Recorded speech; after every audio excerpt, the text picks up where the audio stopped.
В эти дни во многих школах и библиотеках Бурятии проводились конкурсы на выразительное чтение и лучшее сочинение, а также турниры знатоков родного языка.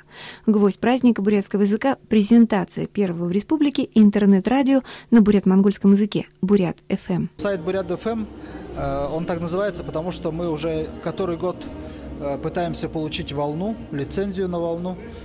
Пока ничего не выходит. Надеемся, что наши власти смогут помочь нам в этом деле. Сейчас в архиве находится более 1000 песен, и мы собираемся этот архив постоянно расширять. В условиях, когда язык, мягко говоря, не пользуется спросом в молодежной среде, обучать, читать, писать и разговаривать друг с другом по-бурятски значит быть учителем от Бога.